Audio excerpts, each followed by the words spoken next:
Hello, എല്ലാവർക്കും എൻ്റെ പുതിയൊരു വീഡിയോയിലോട്ട് സ്വാഗതം. അപ്പോൾ ഇന്നത്തെ വീഡിയോയിൽ ഞാൻ പറയാൻ പോകുന്നത് നാട്ടിൽ നിന്നും ഇപ്പോൾ ജർമ്മനിയിലോട്ട് അല്ലെങ്കിൽ ഇതേപോലെയുള്ള വിദേശ രാജ്യങ്ങളിലോട്ട് പഠിക്കാൻ വരുന്ന സ്റ്റുഡൻസ് ഇവിടെ എത്തിക്കഴിഞ്ഞാൽ മാത്രം അറിയാൻ പോകുന്ന കുറച്ച് സത്യാവസ്ഥകളെക്കുറിച്ചാണ് ഇന്നത്തെ വീഡിയോയിലൂടെ ഞാൻ നിങ്ങളായിട്ട് ഷെയർ ചെയ്യുന്നത്.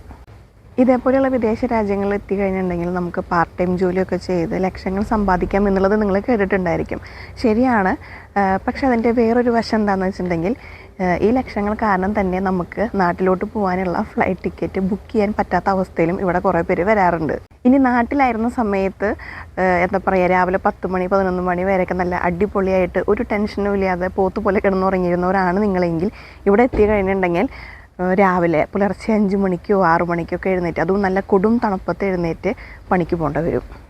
നാട്ടിലായിരുന്ന സമയത്ത് ഇപ്പോൾ തൊട്ടടുത്തുള്ള കടയിലൊക്കെ അമ്മ പറയുകയാണ്, ഇപ്പോൾ എന്തെങ്കിലും സാധനങ്ങളൊക്കെ പോയി വാങ്ങിച്ചിട്ട് വാന്നൊക്കെ പറയുകയാണെന്നുണ്ടെങ്കിൽ അത് വാങ്ങിക്കാൻ മടിയുള്ളവരായിരുന്നു നിങ്ങളെങ്കിൽ, അല്ലെങ്കിൽ അത് വാങ്ങിക്കാനായാലും ഇപ്പോൾ കാറ്, സൈക്കിൾ അല്ലെങ്കിൽ ബൈക്കൊക്കെ ഉപയോഗിച്ചിരുന്നവരാണ് നിങ്ങളെങ്കിൽ ഇവിടെ എത്തിക്കഴിഞ്ഞിട്ടുണ്ടെങ്കിൽ ഇതൊന്നുമില്ലാതെ തന്നെ നിങ്ങൾ ഈ പറഞ്ഞ കടകളിലോട്ടോ അല്ലെങ്കിൽ ഇവിടുത്തെ സൂപ്പർ മാർക്കറ്റിലോട്ടോ ഒക്കെ സാധനങ്ങൾ വാങ്ങിക്കാനായിട്ട് പോകും. അതും കിലോമീറ്ററുകളോളം ഈ സാധനങ്ങളൊക്കെ നിങ്ങൾ ചുമന്ന് കൊണ്ടുവന്നിരിക്കും.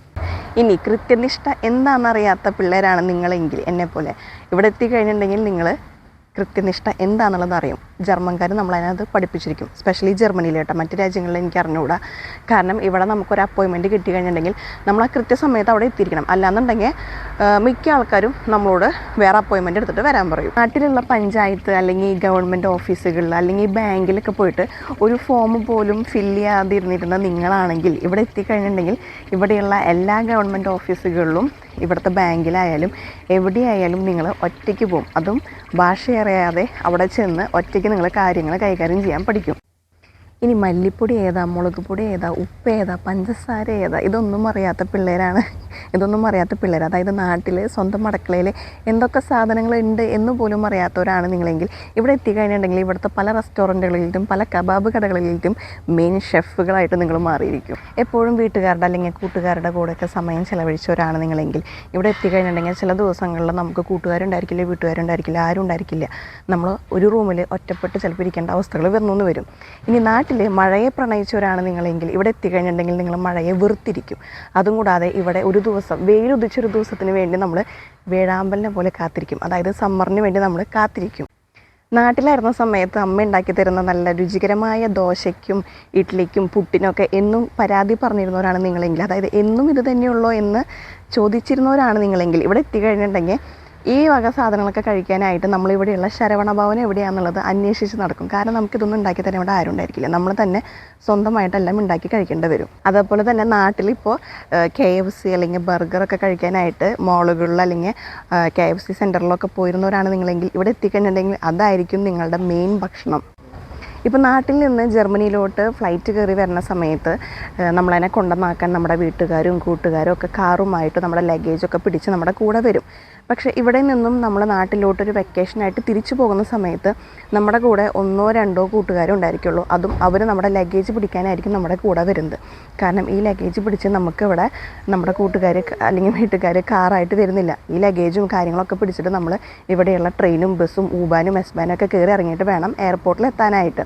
ഇത് ജർമ്മനിയിൽ ഇത്തിരി സ്പെഷ്യലാണ്. കാരണം മറ്റു രാജ്യങ്ങളിൽ പിന്നെയും എനിക്ക് തോന്നുന്നു കാറും കാര്യങ്ങളൊക്കെ കൂട്ടുകാർക്ക് ഉണ്ടായിരിക്കും. പക്ഷേ ഇവിടെയുള്ളവർക്ക് പൊതുവേ അത് കുറവായിരിക്കും. ഇനി നാട്ടിലായിരുന്ന സമയത്ത് എന്തെങ്കിലും ഒരു കുഞ്ഞ് അസുഖം വന്നാൽ പോലും നമ്മൾ ഹോസ്പിറ്റലിലോട്ട് അല്ലെങ്കിൽ ഡോക്ടറിൻ്റെ അടുത്തോട്ട് ഓടിച്ചാടി പോയിരുന്നവരാണ് നിങ്ങളെങ്കിൽ ഇവിടെ എത്തിക്കഴിഞ്ഞിട്ടുണ്ടെങ്കിൽ ആ പോക്ക് നടക്കില്ല. കാരണം ഇവിടെ ഡോക്ടറിൻ്റെ ഒരു അപ്പോയിൻമെൻറ്റ് കിട്ടാനായിട്ട് നമ്മൾ ചിലപ്പോൾ ദിവസങ്ങൾ അല്ലെങ്കിൽ ആഴ്ചകൾ കാത്തിരിക്കേണ്ടി വരും. ഇനി ചിലവേതാ വരവേതാ എന്നൊന്നും അറിയാത്ത പിള്ളേരായിരുന്നു നിങ്ങളെങ്കിൽ ഇവിടെ എത്തിക്കഴിഞ്ഞിട്ടുണ്ടെങ്കിൽ നിങ്ങളതെല്ലാം ചിലവും വരവൊക്കെ നോക്കി ജീവിക്കാൻ പഠിക്കും. കാരണം എന്താണെന്ന് വെച്ചിട്ടുണ്ടെങ്കിൽ ഇവിടെ എത്തിക്കഴിഞ്ഞിട്ടുണ്ടെങ്കിൽ നമ്മൾ പാർട്ട് ടൈം ജോലി ചെയ്ത് കിട്ടുന്ന കാശ് കൊണ്ടായിരിക്കും നമ്മൾ ചിലവുകൾ നടത്തുന്നത്. അതുകൊണ്ട് തന്നെ ഇവിടെയുള്ള സൂപ്പർ മാർക്കറ്റുകൾ അല്ലെങ്കിൽ കടകളിൽ ഏത് സാധനങ്ങൾക്കാണ് വില കുറവ് എന്നുള്ളത് കമ്പയർ ചെയ്തിട്ട്, എവിടെയാണ് വില കുറവ് എന്നുള്ളത് കമ്പയർ ചെയ്തിട്ട് നിങ്ങൾ ആ കടയിലോട്ട് പോകാൻ തുടങ്ങും. കാരണം ചിലവ് ചുരുക്കാനായിട്ട്. ഇനി കോളേജ് ടൂറൊക്കെ ഇഷ്ടപ്പെടുന്നവരാണ് നിങ്ങളെങ്കിൽ ഇവിടെ എത്തിക്കഴിഞ്ഞിട്ടുണ്ടെങ്കിൽ നിങ്ങൾക്ക് കോളേജ് ടൂറൊന്നും ഉണ്ടായിരിക്കില്ല കേട്ടോ. ഇവിടുത്തെ യൂണിവേഴ്സിറ്റികളിൽ നിന്ന് നമ്മളതിനെ അങ്ങനെ പഠിക്കുന്ന സ്റ്റുഡൻസും ടീച്ചേഴ്സും എല്ലാവരും കൂടി എന്താ പറയുക ടൂറ് പോക്കൊന്നും ഉണ്ടായിരിക്കില്ല. വേണമെന്നുണ്ടെങ്കിൽ നമുക്ക് സ്വന്തമായിട്ട് പോവാം. നാട്ടിലായിരുന്ന സമയത്ത് വൈകുന്നേരങ്ങളിൽ ജോലി കഴിഞ്ഞ് വരുന്ന നമ്മുടെ പപ്പ അല്ലെങ്കിൽ അമ്മയൊക്കെ വാങ്ങിച്ചുകൊണ്ട് വരുന്ന പാപ്പം നോക്കിയിരുന്ന പിള്ളേരാണ് നിങ്ങളെങ്കിൽ ഇവിടെ എത്തിക്കഴിഞ്ഞിട്ടുണ്ടെങ്കിൽ നമുക്ക് പാപ്പം വാങ്ങിച്ചു തരാനൊന്നും ആരും ഉണ്ടായിരിക്കില്ല. പാപ്പമൊക്കെ വേണമെന്നുണ്ടെങ്കിൽ നമ്മൾ സ്വന്തമായിട്ട് കടയിൽ പോയി വാങ്ങിച്ച് കഴിക്കേണ്ടി വരും.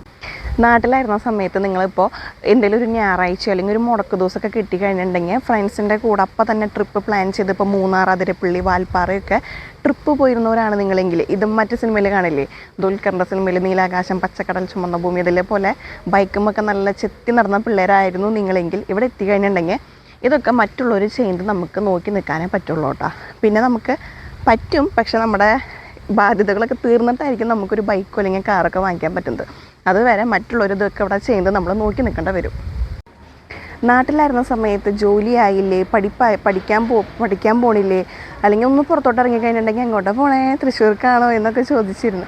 എന്നൊക്കെയുള്ള ചോദ്യങ്ങൾ നിങ്ങൾ കേട്ട് മടുത്തു, അതിനൊക്കെ വെറുത്തു എന്നുണ്ടെങ്കിൽ ഇവിടെ എത്തിക്കഴിഞ്ഞിട്ടുണ്ടെങ്കിൽ നിങ്ങൾക്ക് അങ്ങനത്തെ ഒരു ചോദ്യങ്ങളും ഉണ്ടായിരിക്കില്ല. കാരണം ഇവിടെ ഉള്ളവരൊക്കെ സ്വന്തം കാര്യം നോക്കി ജീവിക്കുന്നവരാണ്. മറ്റുള്ളവരുടെ പേഴ്സണൽ കാര്യങ്ങൾ അറിയാൻ വേണ്ടി എന്താ പറയുക, അത്രയും കരുതലുള്ളവരായിരിക്കില്ല ഇവിടെ ഉള്ളവർ.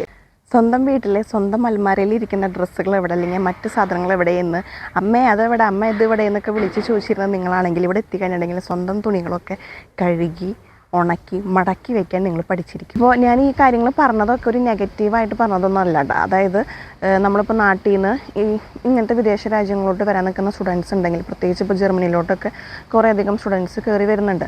അപ്പോൾ നമ്മൾ വരുന്ന ടൈമിൽ നമ്മൾ വിസ പ്രോസസ്സിങ് അല്ലെങ്കിൽ അഡ്മിഷൻ അങ്ങനത്തെ കാര്യങ്ങളിലായിരിക്കും കൂടുതൽ ഫോക്കസ് ചെയ്യുന്നത്. പക്ഷെ ഇവിടെ എത്തിക്കഴിഞ്ഞതിന് ശേഷമായിരിക്കും നമ്മൾ ഇങ്ങനത്തെ കാര്യങ്ങളൊക്കെ പതുക്കെ തിരിച്ചറിയാൻ പോകുന്നത്. അപ്പോൾ നിങ്ങൾ നാട്ടിൽ നിന്നും വരുന്നേക്കാൾ മുൻപേ ഇങ്ങനത്തെ കാര്യങ്ങളൊക്കെ നമ്മളിവിടെ വന്നാൽ ചെയ്യേണ്ടി വരും എന്നുള്ളത് മനസ്സിൽ തിട്ടപ്പെടുത്താൻ വേണ്ടിയിട്ടാണ് ഞാൻ ഇങ്ങനത്തെ ഒരു വീഡിയോ നിങ്ങളായിട്ട് ഷെയർ ചെയ്യാമെന്ന് വിചാരിച്ചത്. ഇപ്പോൾ ഞാൻ ഈ കാര്യങ്ങൾ പറഞ്ഞത് പ്രത്യേകിച്ചും സ്റ്റുഡൻസിൻ്റെ കാര്യങ്ങളാണ് കേട്ടോ പറഞ്ഞത്. കാരണം സ്റ്റുഡൻസ് ഇവിടെ എത്തിക്കഴിഞ്ഞിട്ടുണ്ടെങ്കിൽ നമുക്ക് യൂണിവേഴ്സിറ്റിയിൽ പഠിക്കാൻ പോകേണ്ടി വരും. അതിൻ്റെ കൂടെ നമ്മൾ പാർട്ട് ടൈം ജോലിക്ക് പോകേണ്ടി വരും. ഇപ്പോൾ യൂണിവേഴ്സിറ്റിയിൽ ഇപ്പോൾ 1-2 ദിവസമൊക്കെ ക്ലാസ് ഉണ്ടായിരിക്കുള്ളൂ എങ്കിൽ പോലും ബാക്കിയുള്ള ദിവസങ്ങൾ നമ്മൾ ചിലപ്പോൾ ജോലിക്കായിരിക്കും കൂടുതൽ ഫോക്കസ് ചെയ്ത് പോകുന്നത്, പാർട്ട് ടൈം ജോലികൾക്ക്. കാരണം എന്താണെന്ന് വെച്ചിട്ടുണ്ടെങ്കിൽ നമുക്കുള്ള ചിലവിനുള്ള പൈസയും ഫീസ് അടയ്ക്കാനുള്ള പൈസയും നമ്മൾ പാർട്ട് ടൈം ചെയ്ത് ഉണ്ടാക്കും എന്ന് പറഞ്ഞിട്ടായിരിക്കും നമ്മൾ നാട്ടിൽ നിന്ന് ഇങ്ങോട്ടും കയറി വരുന്നത്. അപ്പോൾ ഇതിനും പഠിക്കാനും പോകണം, പഠിക്കണതിൻ്റെ അസൈൻമെൻറ്റ്സും കാര്യങ്ങളൊക്കെ ഉണ്ടായിരിക്കും. അതിൻ്റെ കൂട്ടത്തിൽ ജോലിക്കും പോകണം. അപ്പോൾ നമ്മുടെ വീട്ടിൽ നമ്മുടെ അമ്മമാരും അല്ലെങ്കിൽ അപ്പന്മാരൊക്കെ നമുക്ക് ചെയ്ത് തന്നിരുന്ന കാര്യങ്ങൾ, നമ്മൾ ഇതുവരെ അറിയാതിരുന്നിരുന്ന കാര്യങ്ങൾ നമ്മളിവിടെ എത്തിക്കഴിഞ്ഞിട്ടുണ്ടെങ്കിൽ നമ്മൾ ഇതെല്ലാം സെൽഫായിട്ട് ചെയ്യാൻ തുടങ്ങും. അത് കാരണം നമുക്ക് സ്റ്റാർട്ടിങ്ങിൽ ഇതൊക്കെ ഒരു ബുദ്ധിമുട്ടായിട്ട് തോന്നും. പിന്നെ അത് പോകും തോറും നമുക്കതൊരു ശീലമായിട്ട് മാറും. അങ്ങനെ ഇവിടെ വന്ന് ഇങ്ങനത്തെ കാര്യങ്ങളെല്ലാം നമ്മളിങ്ങനെ സ്വന്തമായി ഒറ്റയ്ക്ക് ചെയ്ത് ഇതിൻ്റെ എല്ലാം അവസാനം നമ്മളൊരു ഇൻഡിപെൻഡൻറ്റ് അല്ലെങ്കിൽ സ്വന്തമായിട്ട് കാര്യങ്ങൾ കൈകാര്യം ചെയ്യുന്ന ഒരാളായിട്ട് നമ്മൾ മാറിയിരിക്കും. നമ്മളതിനെ അങ്ങനെ ഇവർ മാറ്റിയെടുക്കും. കാരണം ഇങ്ങനത്തെ രാജ്യങ്ങളിൽ വന്നു കഴിഞ്ഞിട്ടുണ്ടെങ്കിൽ നമുക്കിതൊന്നും ചെയ്തു തരാൻ ആരും ഉണ്ടായിരിക്കില്ല, ആരും നമ്മുടെ കൂടെയും ഉണ്ടായിരിക്കില്ല. അപ്പോൾ നമ്മൾ സ്വന്തമായി എല്ലാം ചെയ്ത് നമ്മൾ നല്ലൊരു ഇൻഡിപെൻഡൻറ്റ് ഗേൾ അല്ലെങ്കിൽ ബോയൊക്കെ ആയിട്ട് മാറും. അപ്പോൾ ഇത്രയ്ക്കാണ് ഇന്നത്തെ വീഡിയോയിലുള്ളത്. ഇങ്ങനത്തെ കാര്യങ്ങളൊക്കെ നിങ്ങളായിട്ടൊന്ന് ഷെയർ ചെയ്യണമെന്ന് തോന്നിയായിരുന്നു. അപ്പോൾ ഈ വീഡിയോ നിങ്ങൾക്ക് ഇഷ്ടപ്പെട്ടെന്ന് വിചാരിക്കുന്നു. ഇഷ്ടപ്പെടുകയാണെങ്കിൽ ലൈക്ക് ചെയ്തോളൂ, ഷെയർ ചെയ്തോളൂ, കമൻറ്റ് ചെയ്തോളൂ, സബ്സ്ക്രൈബ് ചെയ്തോളൂ. നമുക്ക് അടുത്ത വീഡിയോയിൽ കാണാം. അതുവരെ എല്ലാവർക്കും ബൈ.